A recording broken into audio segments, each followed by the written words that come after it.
Friedrich Ebert Stiftung, FES, is a German political foundation which is committed to social democracy and social justice.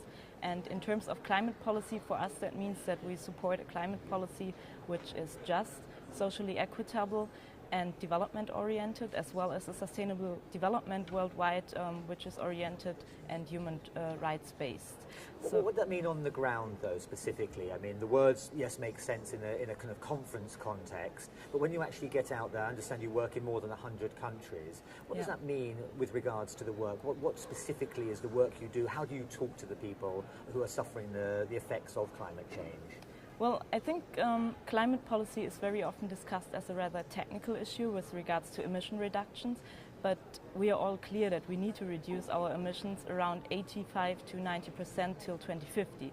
But in other words, this means that we really need to change radically the way we live, the way we work, the way we produce, the way we consume. So basically we need to reorganize our economic systems and whole societies. And I think it's clear that this has huge implications.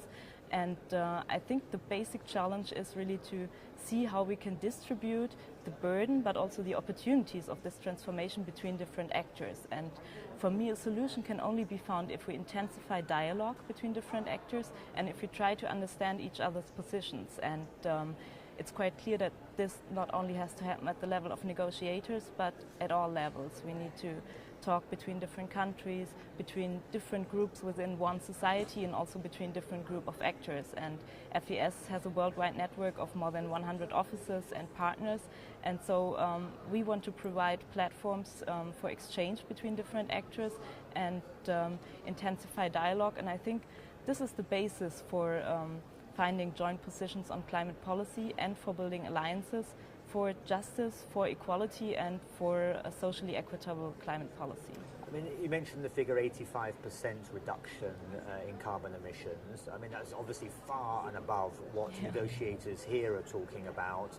And also 100 countries, presumably some developing countries, some developed countries.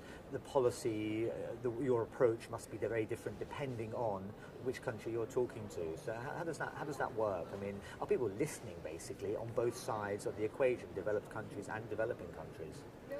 Well, I think we are here in Doha to come up with concrete conclusions on the one hand. So that means, of course, we need to conclude a second commitment period of the Kyoto Protocol, which has ambitious reduction targets and which also has no major loopholes for some actors. But we also need to come up with a timetable how to find a consensus on a new global agreement till 2015, how to raise mitigation ambition and how to scale up finance till 2020.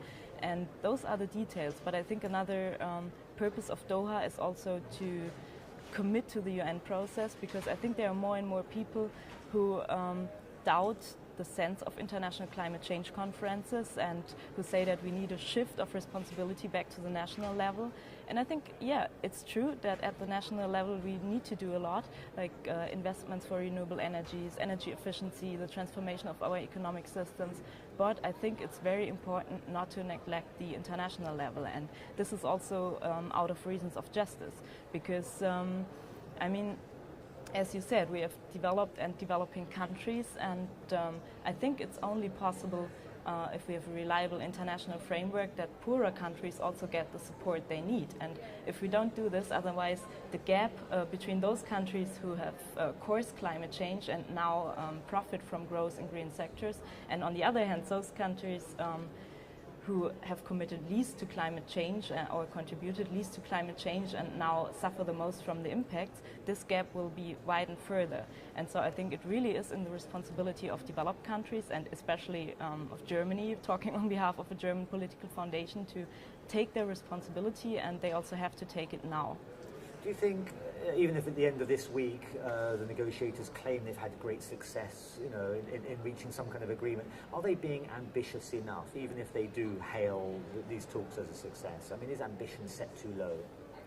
Yes, ambition is definitely set too low, and I'm personally really disappointed, especially about the behavior of Germany and the European Union. I mean, we all know that they are not agreeing on a 30% emission reduction target, and they always keep on blaming Poland for that, but also the German Minister for Economic Affairs is blocking the 30% target. They are not agreeing on reforming the European emission trading scheme, and so I would really ask also the German delegation and our Chancellor to take the responsibility and to raise their ambitions and to make Doha a success.